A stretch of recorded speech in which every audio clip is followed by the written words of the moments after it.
In this conference call, and I guess there's no reason for me not to repeat what he said, but he painted this picture you just described. He said, this is serious. This is the most serious thing that we face. It's going to be far worse than the Great Depression in the 30s. And all these things, he was very descriptive of exactly what would happen if we didn't buy out these toxic assets, which he abandoned the day after he got the money.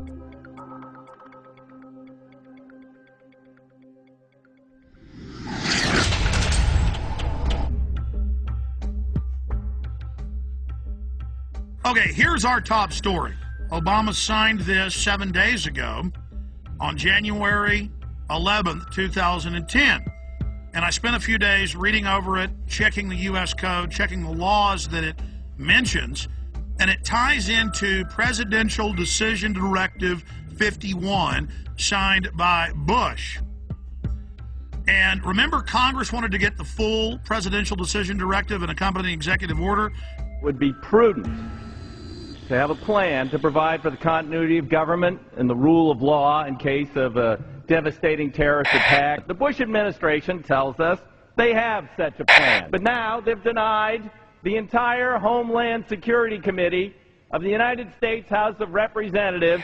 And Bush declared national security and wouldn't even let Homeland Security Committee, which is supposedly co-equal with the president, wouldn't even let them have access to it. But the cover sheet stated that for any emergency, including economic, anywhere in the world, that the executive is over the legislative and judicial, over the courts, over the Congress, which is unconstitutional. It's supposed to have separation of powers.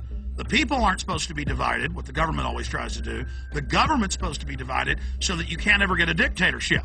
Well, this is what the founders said. This is what America is. It's why we love the Declaration of Independence and the Constitution and the Bill of Rights. So President Bush signed this national security directive. And it says the continuity of government program will enhance the credibility of our national security posture and enable more rapid, effective response and recovery. And it goes on. The catastrophic emergency means any incident, regardless of location in the world, that results in extraordinary levels of mass casualties, damages, or disruption severely affecting the U.S. population, infrastructure, environment, economy, or government functions. And under this, the president is over the governors, he's over the legislatures of the states, he's over the Congress, and Congress has no authority. And then Congress asked for the full secret document, and it's still classified to this day. Obama has continued breaking his promise of transparency and has not released the full text of this, another memorandum. Connected into this is his new announcement. His new announcement. He is creating, with this executive order titled Establishment of the Council of Governors, it says here in the document that they are taking the governors, the states, the police forces, everything under the control of NORTHCOM, that's the Pentagon, and Homeland Security. But don't worry, the states have their say. The president is going to appoint the 10 members, 5 governors from the Republican and 5 governors from the Democrats. Kind of like Bush called the 9/11 Commission independent when he appointed it, or Janet Reno appointed her own Waco investigation team. This would be like Hitler appointing his own Nuremberg judges. I mean, or Al Capone at his own court case. I mean, it's just absolutely ridiculous. And there it is at whitehouse.gov, the executive order for anyone that wishes to see that for themselves. Separately, I have the RAND Corporation's plan that they put out last year. And this plan, the Stability Police Force of the United States, justification, options for creating U.S. capabilities. This has already been implemented covertly in the last 15 years. But now they're just being open about it. And it has all the maps here of how Stability Police Force headquarters to run your local city. They have systems for medium-sized police forces, large police forces. They have the stability unit for small police units. Again, Communist Russia had this. Communist China has this. Russian news is freaking out, saying America gets its own Politburo. On the Richter scale of tyranny, this is about a 10. And it goes back, because now all these conservative groups are going, oh my gosh, it's martial law. oh my gosh, Obama's having a big power grab. And yes, he is. But Obama is just the teleprompter reading minion or frontman, just like Bush was. He's just better than Bush was at it. It is the system that's doing this. Big central banks threatened martial law in early October of 2008. Give the trillions, not 700 billion, but trillions of dollars. The overriding issue is we are under martial law right now. In 1986, under Rex 84, they opened 12 secret Army camps to test if they could keep them secret while they held federal. Now they hold state prisoners as well. Federal prisoners would then be given a few years off their sentence if they agreed to not tell family about it and to go to the labor camps. It is a labor camp, and under the revised military rules, it allows any U.S. citizens to be put in it under forced labor. Here is the Civilian Inmate Labor Camp Program, Army Regulation 210-35. It's exactly 30 pages long. I suggest you Google Civilian Inmate Labor Camp Program. Even if you don't have a computer, go to the library. This is important. Now, this is the big piece of news. This is to establish setting up prison labor camps, negotiations with correctional systems representatives to establish prison camps, governing criteria, civilian inmate labor camps, policy statement, governing provisions for operating civilian inmate prison camps on Army installations, procedures for establishing a civilian inmate prison camp on Army installations, infrastructure, inter-service, interagency, and interdepartmental support agreements, working with local police at the Fema camps.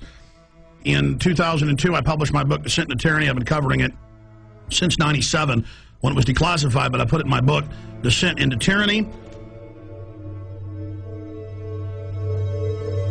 This sucker was set up in 1986 at 12 camps. It's since doubled to 24.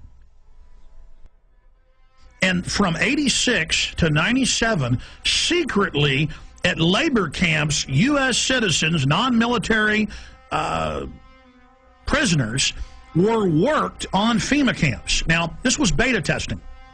They would tell them, you'll be given leniency and only serve half your sentence if you agree to labor.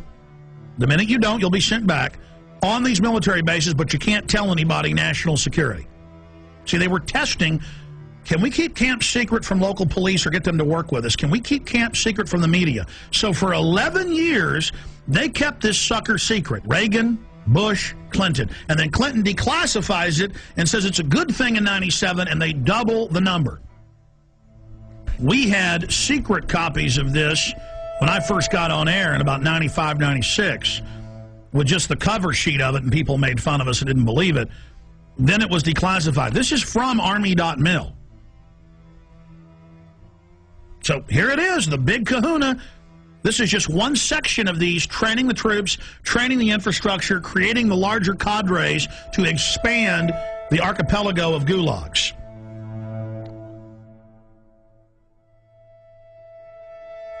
New legislation authorizes FEMA camps in the United States. And it says 6 major camps across the country with hundreds of sub-region camps. Now, if you watch my films and read the documents we put out, that's exactly what we said the camps are and how they operate, because we reverse engineered all this. The camps are already built. It's when they want to openly announce they're doing it that they then pass a law. And they say, oh, all these shut down military bases that they've been keeping refurbished and putting barbed wire facing in and putting in showers and bunks, and we knew that those were to be the FEMA camps, because in the FEMA documents and the congressional leaks and from people that worked at the camps, we knew, and we would list the camps. Then we noticed when it was declassified in '97 that the very camps that had been, quote, decommissioned under the base closure, because they'd said back in the '80s under Rex 84 they were going to use the camps in Congress. So we said, you want to know where the camps are? They're old military bases, and they're old POW camps from Italians, Germans, and Japanese. Guess what's in here? Guess what's in the bill? They've reintroduced the National Compulsory Service under H.R. 1444. It says for mandatory national service. Defense Department announces civilian expeditionary workforce. in Pentagon Directive 1404.10.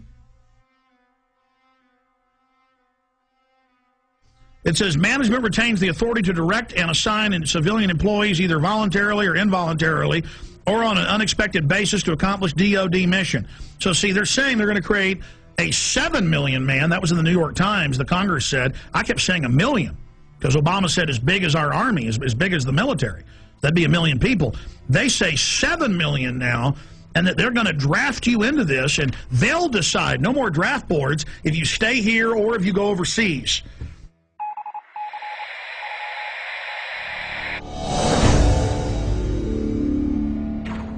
But this just broke. I just showed you the earlier terror training manual saying those that talk about the Constitution are terrorists and are a danger to police, those that are in Second Amendment groups.